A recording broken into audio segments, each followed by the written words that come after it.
En revanche, modèle de souscription, on a une baisse en termes de chiffre d'affaires au moment où on switch. Oui, la transition. La transition. Et il faut être prêt. Il faut être prêt, c'est-à-dire qu'il faut que la direction, les finances, tout le monde soit en phase. Et quelquefois, avoir quand même de la trésorerie pour pouvoir maintenir et soutenir. Il y a cette présentation de Serge Bell, le fondateur, qui était CEO à ce moment-là et qui parle de la stratégie de la sécurité. Et le déroulé, je me souviens, on est au siège, il nous explique que le backup, c'est bien, mais le backup seul, c'est plus viable. Donc on est un peu étonné parce qu'on est une société de backup. On se dit, bon, bah, ça veut dire quoi ? Qu'est-ce qu'il raconte ? Eh bien, bonjour à tous, bienvenue dans ce nouvel épisode de Entre deux tickets. Aujourd'hui, j'ai le plaisir d'accueillir Samy de la société Acronis. Bonjour Samy. Bonjour Thomas. Je suis vraiment ravi de t'avoir avec nous. Ça fait un moment qu'on se connaît. Mais on va prendre un peu de temps pour échanger, te connaître un peu plus. Parfait, ça me convient parfaitement et c'est un plaisir d'être parmi vous aujourd'hui. Pour commencer, j'aime bien demander aux gens comment est-ce qu'ils sont tombés dans l'informatique ou l'IT ou le channel après. Alors c'est marrant, c'est une bonne question parce que j'ai pas du tout. J'ai commencé par les telcos. J'ai commencé ma carrière sur la partie commerciale. Je savais que je voulais faire de la vente, pas forcément dans l'IT. Je ne connaissais pas l'IT. Pour la petite histoire, j'ai commencé dans les telcos, donc chez Colt, SFR, où j'avais un parcours commercial. Et il se trouve que Microsoft cherche des personnes qui souhaitent intégrer des équipes, mais avec une notion, alors ce qu'ils appelaient à l'époque la solution selling, la vente de solutions, et pas forcément avec une couche informatique, mais vraiment avec une connaissance commerciale des services d'une société, des processus et ainsi de suite. Donc je postule, pour être honnête, je n'y connaissais rien du tout en informatique, c'est-à-dire que je ne savais pas ce que c'était un système d'exploitation, je savais vraiment... et donc on rentre dans cette école qui va nous former, un peu comme une série télévisée. On est une vingtaine, 20-25, et chaque semaine, il y a des gens qui sortent. Comme le loft, quoi. Exactement. Et chaque semaine, on a des gens qui sortent. Donc, on a des gens un peu de tout horizon, des gens qui sortent d'écoles vraiment informatiques. Et puis moi, je me retrouve un peu seul à pas connaître le monde informatique, vraiment pur. En revanche, sur les exercices, sur les formations, je comprenais très bien ce que c'était un service comptabilité, un service commercial, la partie admin, plein d'éléments d'une entreprise, et ce qui me permettait de mieux comprendre les besoins d'une entreprise. Donc, les semaines passent et c'est vrai que j'apprends un peu plus que c'est l'informatique. Et à cette époque-là, on nous explique que peu importe les solutions qui sont en face, que ça soit tel ou tel produit, c'est vraiment de comprendre le besoin du client et savoir comment on peut répondre à ce besoin. Et qu'à côté, on a des avant-ventes, des gens techniques qui vont mettre la bonne solution.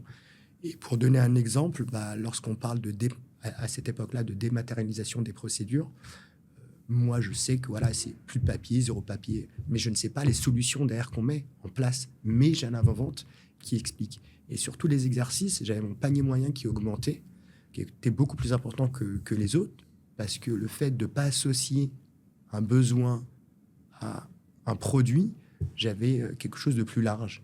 Et voilà, c'est comme ça que je suis rentré un peu dans l'informatique et qu'ensuite j'ai eu la chance de bénéficier du savoir de Microsoft, des formations de Microsoft et ainsi de suite. Donc, ouais. En fait, c'était presque un avantage de ne pas venir de l'informatique. Exactement, ouais. C'est un avantage et je suis rentré dedans parce que, voilà, en même temps, c'était un moyen.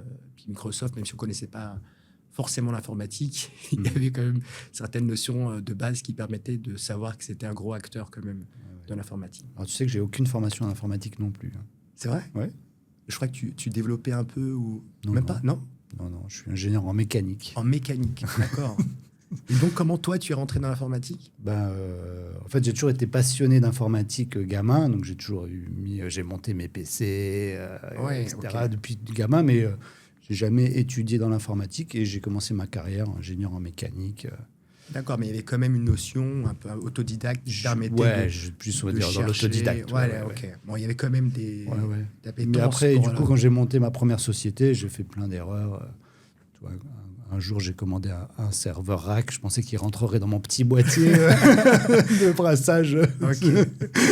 Mais c'est marrant parce que donc on se connaît un petit peu et c'est vrai que on voit quand même l'ADN entrepreneur dès le début, autodidacte dans tous les domaines. Tu t'es Oui, je me suis formé. toujours auto-formé. Ouais.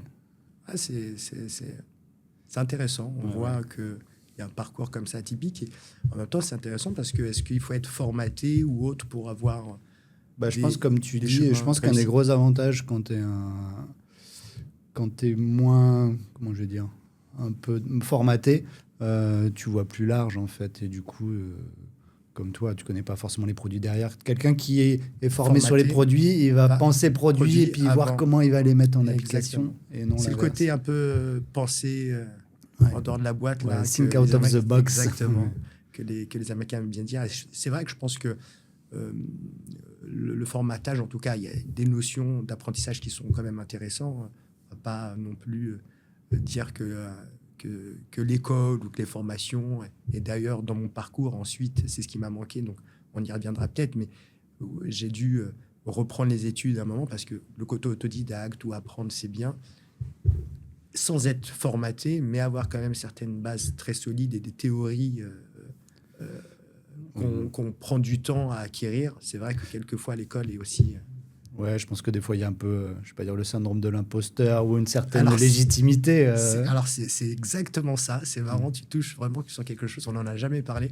Mais pour la petite histoire, après quelques années de travail où j'ai évolué à travers différentes sociétés, et là on parle d'acronisme, mais je suis rentré en tant que sales. Après, j'ai pris un poste de direction, de sales, directeur commercial, pardon, et après de direction de la filiale. Et j'avais un peu ce syndrome comme ça de l'imposteur. Parce que ça n'a jamais été une évolution voulue. C'était vraiment des moments donnés dans la société. Moi, ça fait maintenant 14 ans que je suis chez Acronis. J'ai vu, alors on n'était pas forcément une start-up quand je suis arrivé, mais c'était très petit. Et je l'ai vu évoluer. Et forcément, j'ai eu la chance d'être dans une société où on faisait évoluer les gens en interne avec les compétences et la réussite. Ça, c'est quelque chose que je dois et que je remercie Acronis sur ce sujet. Et à un moment donné, je me suis posé la question, mais il manque peut-être quelques éléments sur la partie finance, sur la partie stratégique et autres. J'ai eu la chance que Acronis m'accompagne également sur ce sujet où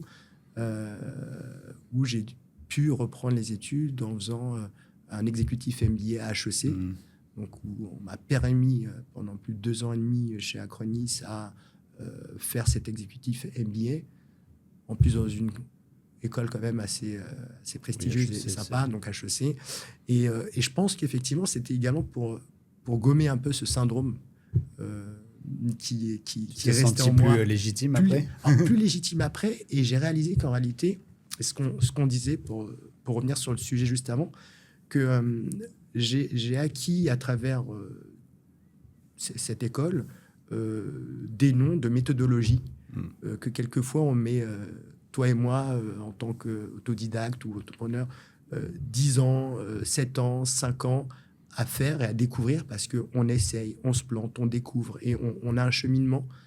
Et en réalité, l'école te permet de mettre tout de suite une théorie claire et précise sur ce que tu dois faire. Donc c'est bien. Et en même temps, je réalise que quand on a une théorie et qu'on n'a pas la pratique, est-ce que vraiment c'est aussi bien intégré? Moi, j'ai vraiment apprécié ce cursus-là sur le MBA parce que ça me mettait vraiment en lumière les choses que j'avais mis peut-être 5 ans, 7 ans à modéliser en pensant que j'avais découvert quelque chose. Et oui, effectivement, il y avait un peu la théorie derrière la pratique. Ouais. Il y avait vraiment une méthodologie, une théorie qui avait été vue pendant des années, qui avait été modélisée. Bon, j'avais rien inventé en réalité, mais bon, je l'avais pas découvert parce que j'avais pas forcément lu les bons livres ou ainsi de suite. Donc, et tu le faisais en parallèle, tu travaillais toujours pendant le MBA? Ah ouais. Donc ça te permettait aussi de mettre en application. Exactement. Là-dessus, c'est aussi ce qui a été un avantage pour Acronis, c'est que ce que j'apprenais forcément pendant mon cursus, le MBA HEC, c'est que j'ai essayé de mettre en place des choses pour les process internes. En plus, on était en train de grossir. J'ai plein d'exemples, mais j'en ai un sur la partie prospection, sur les équipes, Inside Sales, sur les mesures, des choses comme ça, où je sortais de cours, où j'avais vu des choses et je me suis dit, je vais la répliquer. Ou plein de petits détails qui permettent effectivement d'ajuster, de vérifier, de changer les process, sur la partie finance également, sur la partie stratégique, sur plein d'éléments. C'est vrai que ça accélère quelque part quand même la vision donc très bénéfique, honnêtement. Oui, je pense que c'est vrai qu'on peut dire ce qu'on veut sur les grandes écoles de commerce, mais je pense qu'il y a quand même des professeurs qui sont brillants. Non, c'est clair. C'est pour ça que je le dis, je ne veux pas dire que ça ne sert à rien, mais c'est vrai que ce côté mon option exécutif MBA HEC, c'était une option entrepreneuriale, parce que pareil, c'est quelque chose qui me passionne. J'avais ouvert une petite société déjà jeune autour des telcos quand j'étais chez Colt et SFR. Et c'était l'époque où France Télécom à l'époque avait perdu son monopole et qu'on avait des opérateurs et qu'on pouvait proposer des opérateurs alternatifs pour vendre de la communication un peu moins chère. Et d'ailleurs, je suis en train de penser parce que à l'époque, c'était déjà du modèle de récurrent. De l'abonnement, bien sûr. De l'abonnement, exactement. On n'a rien inventé. Exactement. Donc, je parle de ça il y a vraiment plus de 20 ans. Et c'est marrant parce on prenait une marge sur les factures du client. Alors, le client, lui, payait 100 chez France Télécom. On lui proposait de payer 20-30% moins cher, donc 70 €, 30% moins cher. Et nous, on prenait une marge dessus, 10, 15, 20%, ça dépend. Et donc, c'était du récurrent. Plus on avait de contrats, plus on avait forcément de revenus. Et, je sais pas, je vais avoir quel âge c'était juste après, j'avais fait un BTS, peut-être 20, 23, 24, avec un ami. Et puis, pas forcément de fonds. Comment lancer une société sans forcément de fonds ni d'assets mais en même temps générer du revenu. C'était au début de ta carrière, ça? Début de ma carrière, juste après Colt. Entre Colt et... j'ai tenté ça. Je me suis dit, j'avais vu ça chez un opérateur.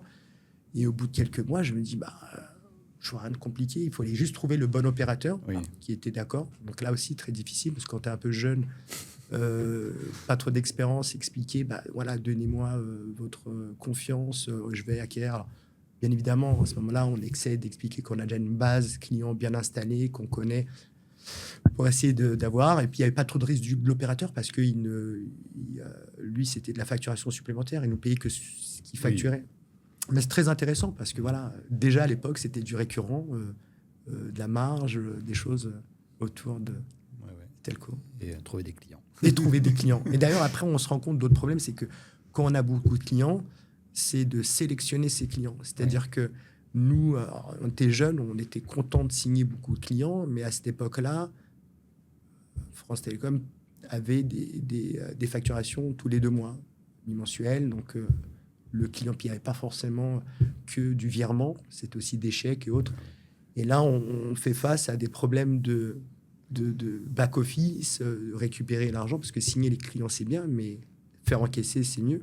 Donc voilà, c'est tout un apprentissage. Et en réalité, c'est des choses qu'on peut voir que lorsqu'on est dans l'activité, donc il y a une activité sales, certes, aller chercher des clients, mais en même temps, une partie financière, parce que si tu n'es pas payé, tu n'as pas ta marge.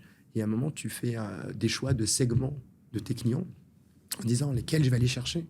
Parce que au lieu d'avoir 200 ou 300 clients, il faut peut-être en avoir moins, un peu plus gros, mais également avec des facilités transactionnelles. C'est-à-dire, au lieu d'avoir un chèque à l'époque, on prenait prélèvement automatique, si pas tous les 2 mois, mais mensuellement, ça permettait d'avoir de la trésorerie. Donc, plein d'ajustements. Et c'était très formateur. Jeune, très formateur là-dessus. C'est intéressant ce que tu dis, parce que je trouve que dans le monde du MSP, il y a plein de... Pour moi, c'est un peu des fondamentaux du business, si tu veux, et qui restent valables, quel que soit le secteur d'activité, en fait. C'est ce qui m'a aidé, je suis tout à fait d'accord. C'est-à-dire que c'est la base sur la partie MSP. Et d'ailleurs, chez Acronis, comme tu le sais, on a eu un virage sur la partie MSP il y a quelques années. Pour la petite anecdote, C'est vrai que quand on a fait ce virage, moi, sur la partie MSP, même si certaines bases étaient là, je ne cacherai pas que je me suis beaucoup inspiré de BMSP, de vos vidéos, parce que pour moi, c'était nouveau, même si il y avait une stratégie au niveau de la société, il y avait de la communication interne, du marketing, des trainings, mais il manquait des choses un peu plus concrètes pour que ça puisse bien entrer. Je me rappelle de vos premières vidéos sur YouTube et autres. J'en ai une qui me vient en tête. On ne va pas rentrer dans les détails, mais sur la théorie de la médecine chinoise, par exemple.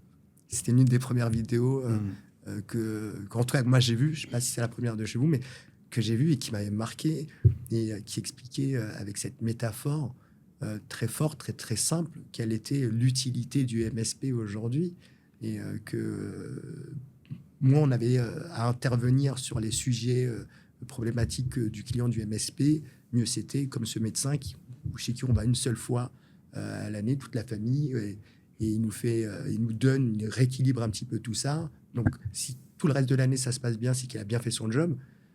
Mais si on tombe malade, déjà, ça veut dire que le médecin, on ne le paye pas, et deux, c'est qu'il n'a pas fait son job. Je me rappelle cette métaphore, elle est un peu longue, mais j'avais trouvé ça génial, et sur l'approche, sur vos communications et tout ça, c'était une source. Alors, c'est un extrait du film La Crise, ce passage dans le café. Exact, je l'ai vu après. Alors, c'est marrant parce que j'ai vu le film après votre vidéo. Oui. Et moi aussi, je ne l'avais pas vu, je l'ai revu il n'y a pas si longtemps. Enfin, je l'ai vu pour la première fois il n'y a pas si longtemps. Donc, comprenez, Et c'est effectivement un médecin qui était classique et puis qui change un peu. De business model un peu. Et c'est ce qui se fait aujourd'hui aussi. C'est quand tu regardes, c'est ce qui se passe aujourd'hui. Nous, on a accompagné beaucoup de partenaires sur le marché, surtout après le Covid, où il y a eu cette accélération forcément du MSP, où on avait des partenaires qui étaient ce qu'on appelle traditionnels, achat-revente de licences, et qui passaient sur un mode MSP, mais qui n'avaient pas forcément l'état d'esprit, le mindset, ils n'avaient pas forcément le bon business model, ils n'avaient pas forcément également le bon modèle interne de plan de compensation, parce que très souvent, en tant que dirigeant ou autre, on a une vision, on a une stratégie, mais cette stratégie, il faut l'aligner également avec les services internes, et la force de vente est l'un des services le plus importants si on veut vendre, et j'ai le souvenir de partenaires qui voulaient absolument aller sur le service managé. On sait très bien qu'entre l'acquisition de licences avec une marge qui attend et l'abonnement et la souscription en service managé, les tarifs sont complètement différents. Mais donc, les prix sont différents et un deal moyen, je ne sais pas si je parle d'un deal à 100K, peut se retrouver avec du 1K ou 2K mensuel. Sauf que pour le sales, qui lui avait les mêmes targets annuels à faire, il n'allait pas diviser par 20 ou par 50 son prospect. Donc, il ne voyait aucun intérêt de vendre du service managé. Donc, il y avait une stratégie de la direction qui n'était pas en phase avec le plan de compensation des sales. Et c'est des détails, mais nous, on le voit directement parce qu'on le comprend. Mais de l'expliquer... Et je pense que ce n'est pas un détail, parce que c'est vraiment très important. En fait, c'est surtout je pense, chez les sociétés qui ont déjà des équipes commerciales. Je pense qu'il y a... Enfin, si la stratégie... Moi, je dis toujours, là, ça vient d'en haut. Il faut que le dirigeant, déjà, il veuille y aller à 100%, parce que s'il veut y aller à moitié, ça ne va pas très bien marcher. Effectivement, après, il faut aligner la rémunération des commerciaux. Parce que typiquement, s'ils gagnaient beaucoup d'argent à vendre un gros projet de serveur... Pourquoi ils vont s'embêter à vendre des petits abonnements Et même sur la licence, c'est-à-dire que la licence, pourquoi je vendrais la licence souscription qui vaut 20 fois moins cher? Parce qu'en termes de revenus, si on regarde le MRR et non le ARR, mais même sur le Monthly, si le plan de compensation n'est pas aligné, le commercial n'a aucun intérêt. On a tous été sales. À un moment, on est drivé. Il y a effectivement le mot de la direction, la stratégie, mais on est drivé par le plan de compensation. À la fin, c'est ce qui nous intéresse en tant que sales. Il faut que ça soit aligné. Et pareil, là, je parle du service commercial, mais il y a la partie financière également, parce que oui, sur le papier, c'est beau d'avoir un business de service managé, parce que ça va être du récurrent, et on sait qu'au 1er janvier, si on a un business calendaire, on sait qu'au 1er janvier, on a déjà ce chiffre d'affaires qui arrive. OK. Versus où Avant, au 1er janvier, il faut recommencer la machine, aller rechercher des clients et ainsi de suite. Donc sur le papier, c'est bien.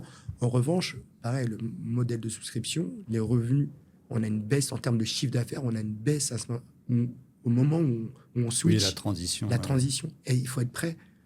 Il faut être prêt, c'est-à-dire qu'il faut que la direction, les finances, tout le monde soit en phase et quelquefois avoir quand même de la trésorerie pour pouvoir maintenir et soutenir.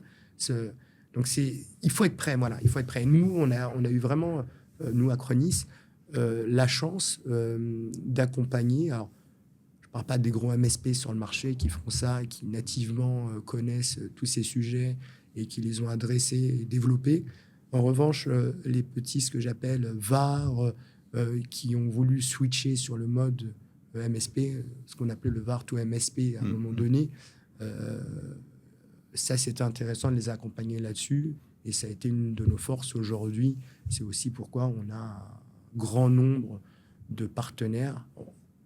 Même si j'appelle ça, moi, du service provider, certains sont des VAR qui sont devenus des MSP. Ce n'est pas des pure players, mais ça reste quand même du business avec du revenu récurrent.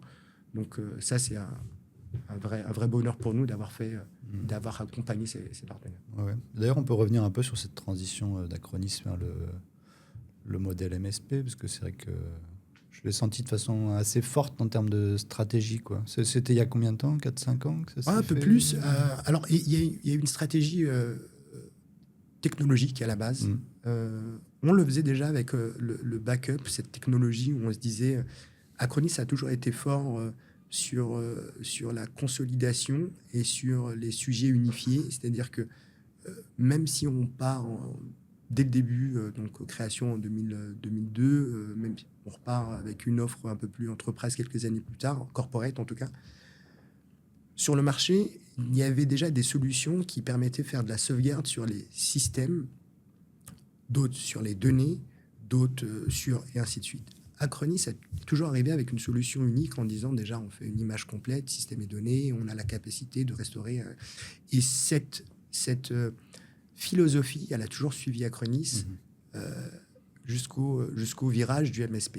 Si on regarde la partie MSP, alors Acronis, on connaît le fondateur, Serge Ben, qui a Acronis, mais qui a d'autres sociétés, donc qui a Parallels, qui a Virtuoso, qui avait Odin, qui a été revendu et autres, donc qui était déjà dans une philosophie très entre les offres un peu marketplace, très MSP déjà en avance. Donc toute l'offre Acronis a été développée vraiment sur un socle pour les MSP. C'est-à-dire que vraiment, quand je le dis, je le pense sincèrement, beaucoup se disent, récemment c'est peut-être un peu plus vrai, mais il y a quelques années, une offre MSP. Acronis était vraiment l'un des éditeurs avec une offre totalement pensée et créée pour la MSP. Une plateforme unique, avec une console multitenant. Je te parle de ça il y a quelques années, personne comprenait quel était l'intérêt d'avoir du multitenant.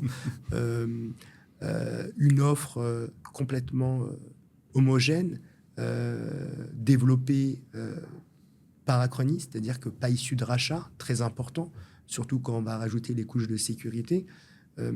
Et donc, solution unique, unifiée, faite pour les MSP, vraiment développée pour les MSP. Je pense que ça a été quelque chose qui a changé vraiment l'aspect, le paysage sur le marché MSP. En tout cas, nous, on l'a vu. Beaucoup de sociétés avaient des solutions de backup, d'autres de sécurité. Certains faisaient même des alliances technologiques, mais ça reste que des alliances technologiques avec des technologies complètement hétérogènes. Acronis avait développé ces solutions, donc complètement homogènes. Et lorsqu'on connaît un peu le modèle MSP, la force quand même d'un modèle MSP, c'est d'avoir moins de ressources, en tout cas l'objectif des ressources, mais d'augmenter ses services, c'est-à-dire qu'avec sa base de clients, rajouter des couches de services supplémentaires. Et lorsqu'on a une solution comme Acronis qui permet, avec une seule offre unique, centralisée et multitenant, d'avoir des couches de backup, système et données, de plusieurs environnements, mais également de disaster recovery, la partie sécurité, une partie... alors, on a rajouté du RMM depuis, du PSA et autres. Tout ça avec une seule offre, avec des services juste à déployer, c'est C'est un peu le rêve aujourd'hui pour les MSP qui veulent se développer. Et je finirai juste en disant qu'il y a deux visions, effectivement, sur la partie grand compte et entreprise. Certains préfèrent avoir différentes offres. Je pense que l'entreprise, elle cherche vraiment, elle va acheter un service spécifique sur chaque composante. Ouais. Exactement. Et après, les gros, nous on le voit parce qu'on accompagne tout type de MSP, mais j'ai déjà vu des MSP orientés grand compte. Il n'y en a pas tellement, mais ça en existe. J'en ai vu un très très beau en Belgique. Effectivement, ils avaient transformé tout ce qu'ils proposaient en as a service, mais c'était la sécurité 365 as a service, machin as a service. Ils avaient un catalogue de as a service long comme le bras, mais qui était orienté pour les grands comptes. C'est ce qu'ils attendent. Ouais. Ce qu'ils attendent, après, je peux le comprendre, surtout sur la sécurité ou autre. Certains, dans des grands groupes, veulent prendre dans le Magic Quadrant ou à droite. Oui, ils sont plus dans le best of breed. Ouais. Alors, c'est marrant, Thomas, parce qu'on a été aux assises de la sécurité, là, à Monaco, il y a quelques semaines, c'était il y a un mois et demi. Et j'ai rencontré beaucoup de décisionnaires qui commencent à reculer et à revenir sur la consolidation et la mutualisation. Donc, on revient. Alors, nous, ça nous va parfaitement parce qu'on le fait avec le mid-market depuis très longtemps. C'est ce qu'on essaie d'expliquer, qu'avoir une mutualisation, une consolidation des solutions, c'est un gain de temps, d'énergie, de formation et surtout de failles. Et ces grands dirigeants, qui étaient des clients finaux, là on ne parlait pas des MSP, mais des clients finaux, qui étaient prêts à travailler avec des gens sur des solutions transverses, mutualisées, consolidées, parce que justement en termes de sécurité également, ces failles de sécurité à travers des solutions complètement hétérogènes, il y avait des craintes. Je pense que pour économiser également. Donc vraiment, on était... C'est un peu je pense le problème du best of breed, c'est que même si la techno, elle est belle, ça reste que des technos isolés, avec des problèmes d'intégration. Exact. C'est pas les moins chers. On est d'accord. À maintenir, à former les gens, etc. Ouais. C'est sûr que vaut mieux peut-être quelque chose d'un peu moins bien, mais qui soit plus facile à appréhender. Alors, moins bien, je reprends le terme. Je reprends le terme. Moins bien, c'est-à-dire que... Qui fait le job. Alors voilà, aujourd'hui, on n'a pas, nous, en tout cas à Acronis, la prétention de dire qu'on est les meilleurs sur tous les sujets.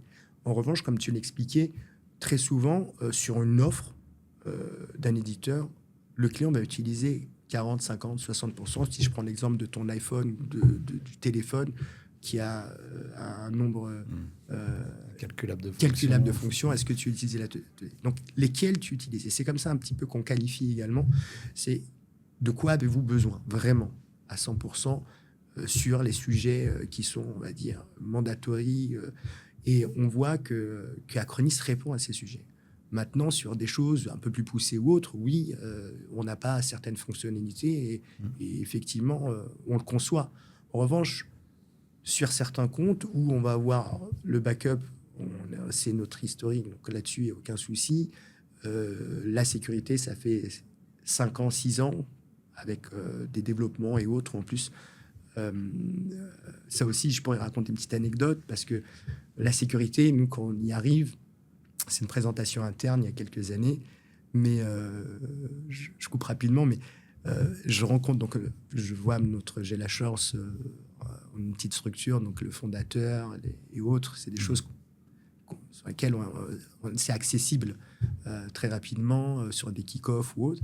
Il y a cette présentation de Serge Bell, le fondateur, qui était CEO à ce moment-là, et qui nous parle de la stratégie de la sécurité.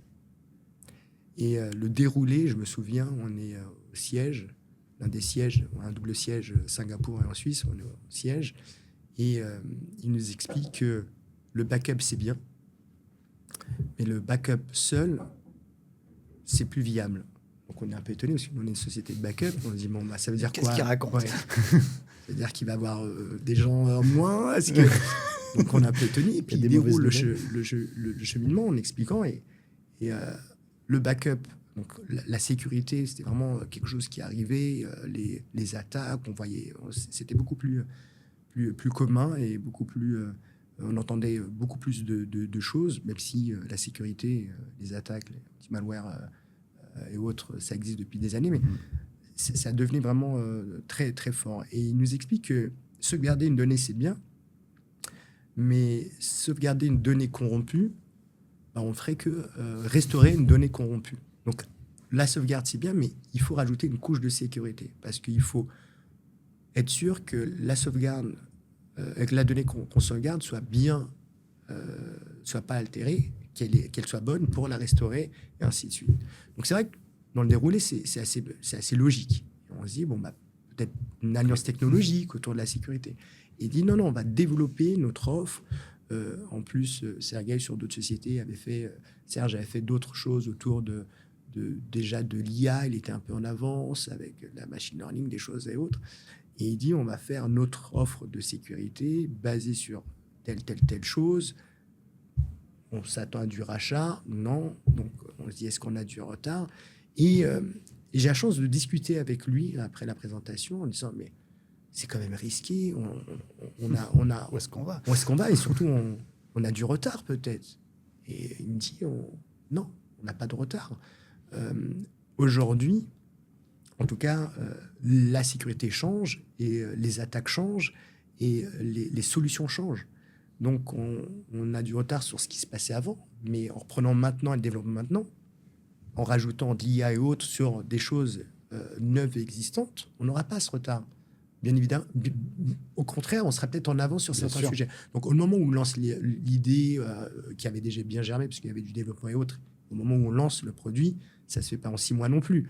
Mais quand on sort des offres tout doucement, au début, c'est l'anti-malware, ensuite, ainsi de suite, et on sent que c'est quelque chose de réfléchi et pensé. Et quelques années après, on voit clairement la vision qu'il avait à l'époque et qui est vraie. Aujourd'hui, si on regarde sur le marché, je te mets au défi de nous dire aujourd'hui quel éditeur est capable de faire du backup, du disaster recovery et de la sécurité, et pas en alliance ou en bundle ou technologique, mais avec une vraie offre développée, avec le même noyau, le même agent, la même console centralisée.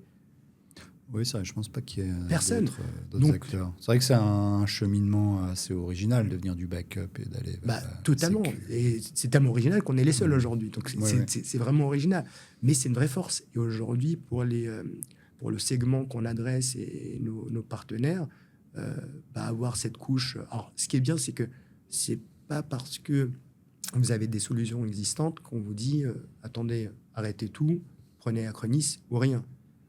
La force, c'est qu'on n'est pas intrusif et que aujourd'hui, on est capable de prendre Acronis sur une couche ou un service, de se dire j'ai besoin du backup pour le moment, parce que c'est vrai que ça fait plus de X années que ça fait le job. Ça fait le job et que, ok, je garde ma solution existante. On n'est pas intrusif, on est capable tout doucement de dire tu peux tester la partie sécurité, voir et ainsi de suite. Et comme c'est des solutions très simples à mettre en place, parce que derrière, il y a beaucoup de développement. On a une équipe aujourd'hui de plus de 350 devs et qui grossit encore. Les fonctionnalités, même l'interface, est faite et pensée pour que ça soit simple. C'est-à-dire qu'aujourd'hui, une couche pour nous, sécurité ou autre, ou des services supplémentaires, des services rajoutés, c'est des clics dans la console. L'agent est déjà déployé, donc c'est vraiment des clics à déployer, donc très simple à mettre en place. Ça, je pense que c'est une vraie valeur ajoutée aujourd'hui sur le marché. Ouais. Je pense qu'il y a quelque chose qui est très fort et qui est aussi aligné sur le côté commercial. On parle beaucoup dans le monde MSP des offres. Hein. C'est qu'est-ce que je mets dans mon offre, à combien je vends, et qu'est-ce que j'inclus, etc. Et je trouve qu'Acronis offre une réponse où tu as vraiment une grande flexibilité. Et ça te permet de concevoir des offres avec différents ingrédients. On appelle ça des ingrédients, les différentes couches de services. Et du coup, tu peux vraiment les designer un peu comme tu veux. Et avec Acronis derrière, du coup, tu peux activer ce que tu as envie ou pas.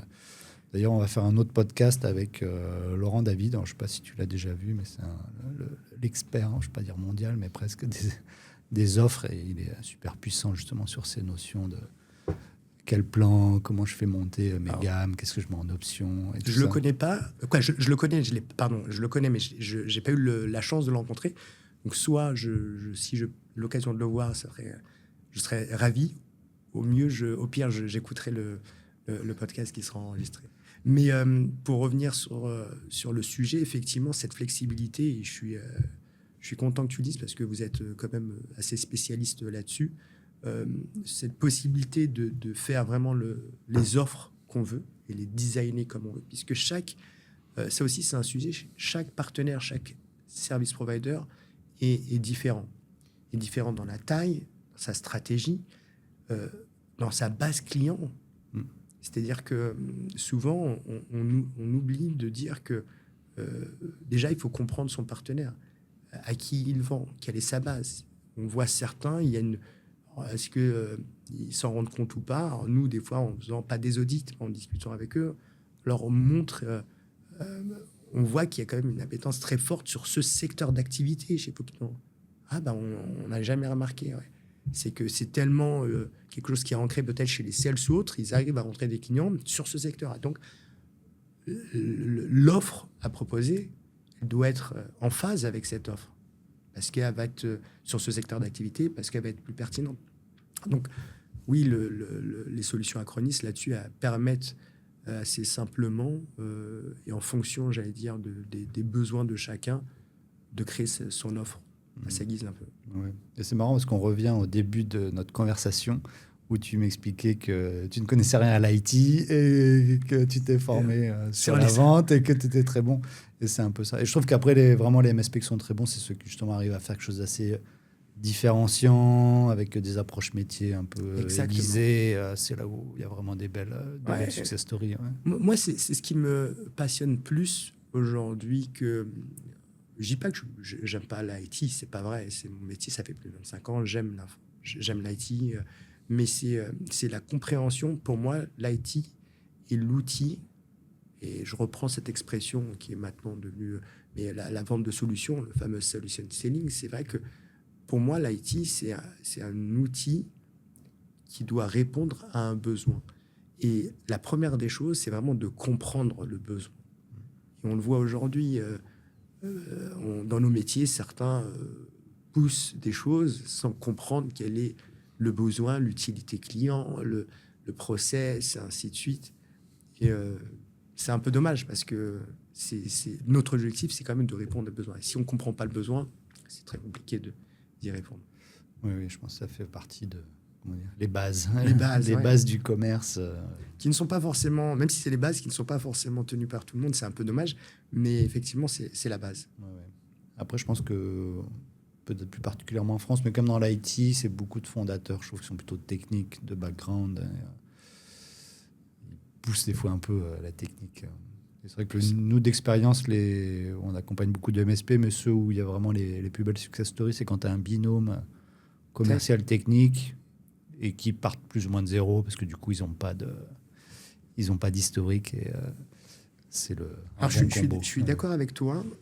Quand tu parles des fondateurs et autres qui sont très techniques, souvent en tout cas quand la solution est sortie, parce que je parle pas du gars très technique qui fait son offre dans son garage et qui trouve pas de clients, mais je pense, c'est à titre personnel, mais le gars technique qui, en tout cas, sort une offre quand elle répond à un besoin, même si la boîte est technique, le fondateur ou autre, lui, il a compris le besoin. Et c'est pour ça qu'il développe. Ce que je voulais dire, c'est que très souvent, c'est qu'entre le fondateur, la stratégie, le produit qui répond réellement à un besoin et la compagnie, même les sales, des fois, il y a... au niveau sales, je pense qu'il y a un manquement. C'est-à-dire qu'il y a quelque chose qui se dilue, qui n'arrive pas jusqu'au bout. Pourquoi ? Parce que très souvent, on est dans la force de vente, dans le chiffre, dans le revenu, c'est quelque chose qui est normal. Et il est important. Nous, on a en interne, par exemple, pas mal de formations. Certains pourront se plaindre un peu qu'il y en a un peu trop. C'est vrai qu'il ne faut pas tomber dans l'excès. Mais la formation est vraiment importante. La formation des produits technologiques, mais également de la partie commerciale, de la compréhension du marché, ainsi de suite, parce que c'est sur ces sujets qu'on va pouvoir se différencier. Et oui, donc le fondateur technique et autres, et heureusement qu'il faut des sociétés quand même très technologiques et ainsi de suite, mais il ne faut pas que ça soit perdu par, à la fin, une équipe vente ou autre qui dilue le message ou alors qui ne le passe pas comme il le faudrait, parce qu'on perd et on capte moins l'attention du client et du marché. Oui, oui. Je pense que tu as raison. Je pense souvent les gens de la technique vont prendre une technologie parce qu'elle résout un problème pour eux, ou en tout cas elle répond à un besoin, mais du coup ils l'ont de façon un peu intrinsèque. Ouais. Mais après, c'est vrai que peut-être dans la façon dont ils le communiquent ou ils le transmettent à leurs équipes, C'est pas il y a exactement. des petites ruptures. Ouais. Donc c'est notre rôle un peu, forcément, dans la direction, de donner bien ces directives, de bien faire passer le message à travers les formations, les accompagnements. On essaye aussi, alors on a déjà eu l'occasion d'en discuter, mais la communication... alors, Acronis est une société très technologique depuis longtemps. On a fait pas mal d'efforts, en tout cas sur le niveau communication et marketing, ces dernières années, au niveau global, également en France. Mais je te l'ai déjà dit, moi, je m'inspire souvent de BMSP. Alors, je te le disais au début sur les vidéos YouTube ou autres, mais c'est vrai que BMSP, en termes de communication, de marketing, en plus du vrai savoir-faire, parce que la com, le marketing sans savoir-faire, ça reste que de la com. Mais quand on a les deux, c'est un vrai plaisir, en tout cas, de vous suivre, de regarder et d'être là aujourd'hui aussi avec toi, Thomas. Plaisir partagé. Ouais. Je revenais dessus. En fait, j'ai commencé à travailler avec Acronis, je crois, en 2008, parce que c'était intégré dans la plateforme RMM que j'avais pris à l'époque. Ouais. Du coup, je travaillais. C'est déjà. C'est vrai qu'on a toujours été fort là-dessus sur les intégrations. Ouais, aujourd'hui, c'était un peu là où je voulais en venir. Ouais. C'est vrai que sur l'intégration, je pense que c'est incroyable. C'est que, ouais, on a aujourd'hui plus de. Alors, on a toujours travaillé des API ouverts et autres. On a plus de. Je crois qu'on a passé les 350 ou presque 400 API au jeu applicatif où les API sont faits. Et ça a vraiment été une force parce que, une fois de plus, ce que je disais, c'est que pouvoir avoir des solutions différentes, concurrentes ou autres, on a des API là-dessus pour que tout soit intégré, tout se fasse assez facilement. Donc là, une fois de plus, on voit le génie du fondateur et de la stratégie parce que c'est forcément du temps et de l'argent de développer des API et c'est aussi de ne pas développer n'importe lesquels sur lesquels il y a un vrai raisonnement, une vraie valeur ajoutée. Alors, tu vois, je ne savais même pas en quelle année sur la partie RMM on était peut-être intégré, mais ce point-là a fait peut-être que tu t'es intéressé un peu plus à Acronis et qu'on s'est vu et qu'on a commencé à travailler ensemble. Donc, il y a vraiment une stratégie. Et ça, sur la partie stratégique et technologique, c'est important de se dire, voilà, quels sont les autres acteurs, comment on s'imbrique, comment... Et on le voit, hein, je ne vais pas citer, mais on a pas mal de concurrents aujourd'hui où nous, on a des API pour intégrer. Oui. Chose que d'autres pourront dire, ah non, c'est un concurrent, quel est l'intérêt? Non. Ouais. En fait, c'est un truc qui est assez fort dans l'ADN des vrais éditeurs MSP. Et ça, tu le vois quand tu vas dans les conférences aux États-Unis, parce que si c'est une conférence d'un éditeur A, en fait, tu auras son concurrent direct qui sera sponsor et qui aura un stand Exact. dans la conf. Ouais. Et il y a une intégration entre les deux. Tu l'as vu, tu es venu au Barcelone et on te remercie parce qu'il y avait le MSP Global à Barcelone et il y avait notre summit à nous en même temps. On est en partenariat là-dessus. Donc, tu lui as fait le plaisir d'être présent. Et tu as remarqué effectivement qu'il y avait Acronis tout qui était porté, mais tout l'écosystème, des concurrents et autres qui étaient présents à notre summit. Parce que pour nous, il est juste logique que ça soit intégré, que ça soit, même s'il y a des concurrents, il y a une base commune de partenaires, de clients et un besoin forcément nécessaire là-dessus. Je pense comme tout projet, quand tu as un client, c'est toujours pareil, il a un existant, il a peut-être des choses qui sont bien, moins bien, et c'est, je trouve, d'avoir cette approche très ouverte, très écosystème, du coup, tu travailles avec tel outil, c'est OK, on s'intègre, mais tu peux prendre telle brique chez moi. Donc, je pense qu'on a plus à gagner à bien sûr, travailler en écosystème que vouloir enfermer. Puis le marché est tellement petit, l'écosystème, que on se voit, on se croise, on se connaît. C'est la famille. C'est vrai, non, mais c'est vrai que c'est tellement mieux. Puis c'est tellement mieux de connaître ses concurrents que de les ignorer. Moi, je trouve ça toujours fascinant de regarder ce qu'ils font. Il n'y a pas de... il y a de la compétition à travers le projet ou le client, mais c'est intéressant de voir ce que fait les autres, bien évidemment, le positionnement et ainsi de suite. Mm. Sinon, je trouve qu'il y a un côté qui est très intéressant dans le monde du MSP, c'est qu'effectivement, il y a quand même beaucoup de concurrence et je trouve que ça force les éditeurs à être tout le temps en innovation, performance. C'est un secteur qui bouge à une vitesse. Il y a un dynamisme qui est dingue. Ouais, non, c'est clair. Je suis tout à fait d'accord avec toi. Et j'allais te poser une question, justement, si tu me permets. Comment tu vois, toi, le marché, cette consolidation? Alors, moi, j'ai une vue peut-être différente. En tant qu'éditeur, je vois pas mal de consolidation. Aussi bien sur MSP ou chez les éditeurs. Alors, chez les MSP, je les vois. Ouais. Mais chez les éditeurs, est-ce que toi aussi, tu vois des choses il y a des consolidations dans les deux, dans les deux niveaux. Dans les deux niveaux. Effectivement, je pense que chez les éditeurs, chacun veut être un peu le one-stop shop, avoir toutes les briques. Après, ça commence un peu, ça s'épure un peu, mais effectivement, il y a quand même, je pense aujourd'hui, 4-5 gros éditeurs qui peuvent prétendre pouvoir adresser un spectre relativement large sur le monde MSP. Et puis après, chez les MSP, on le voit aussi beaucoup. C'est assez dynamique en France. Nous, on va aussi beaucoup aux États-Unis. Ça fait un paquet d'années que, ils sont un peu en avance. Que ça tourne. Ouais. Et aux États-Unis, c'est intéressant. Il y avait même, quand j'étais à Miami il n'y a pas longtemps, ils avaient carrément une pré-conférence sur le M&A. Et c'était sponsorisé. On en a fait une également. À Barcelone, il y avait une séance. Il y avait exactement, effectivement. Et cette journée, elle était sponsorisée par. Alors ils ont là-bas ce qu'ils appellent les MSP platforms. C'est ces gros MSP, souvent backés par du private equity, et qui rachètent comme ça des boîtes. Et en fait, c'était eux qui sponsorisaient la journée de M&A. Forcément. Et eux, ils ont industrialisé le truc. C'est assez fort. Et après, là où ils sont, je trouve... Après, il y a toujours les deux approches, mais il y en a quand même qu'une approche très industrielle où ils vont vraiment chercher à capitaliser, mutualiser les moyens, etc. Je trouve qu'on voit moins en France, où c'est plus timide, où les gens sont un peu plus frileux sur les consolidations fortes. Mais en tout cas, c'est très dynamique. C'est dynamique, et puis nous, on le voit. Je te dis, on a une base importante de partenaires actifs en mode MSP, donc souscription ou autre, qui a évolué. Et on voit clairement des rachats qui, des fois, peut poser pas des problèmes, mais on est en mode de vente indirecte. Donc, on travaille avec des distributeurs. Oui. Et donc, chaque distributeur a sa plateforme, en tout cas, Marketplace et autres. Et forcément, pendant toutes ces années, il y avait une attraction tellement forte qu'on signait beaucoup de partenaires et autres, et chacun avait, les distributeurs avaient sa base.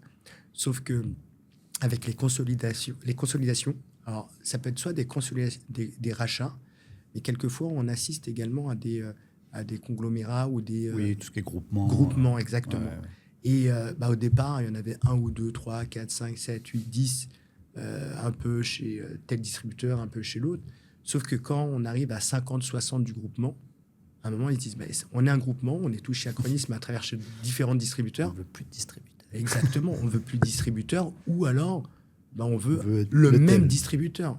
Donc ça, c'est difficile à gérer, nous, à notre niveau, parce que ça veut dire que on doit consolider également, parce que c'est rachat, et puis là, on n'est pas sur un choix, j'allais dire,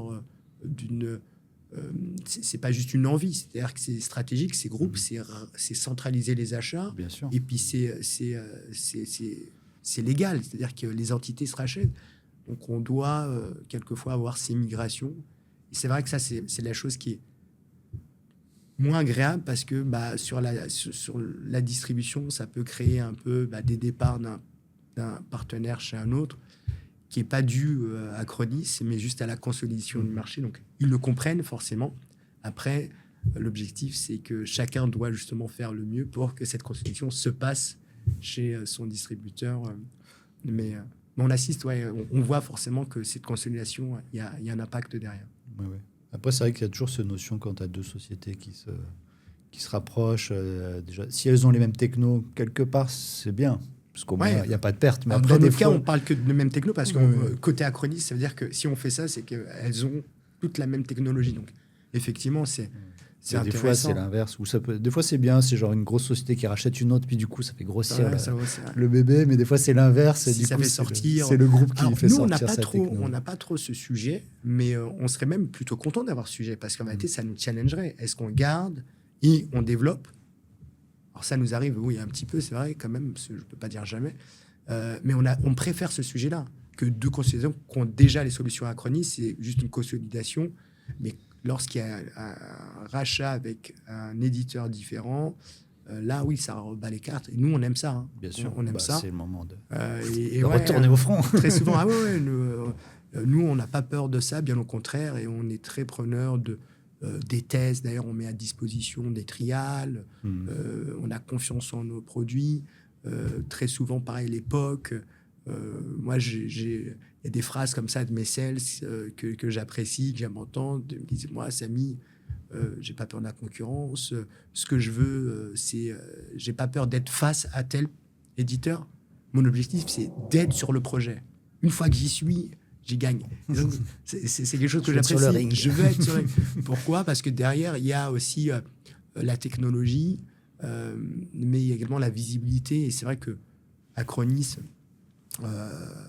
Acronis est un éditeur aujourd'hui avec une valorisation importante. Il y a eu un fonds également qui est rentré il n'y a pas très longtemps, qui nous positionne très bien sur le marché, mais on est quand même moins visible que certains très gros éditeurs sur le marché.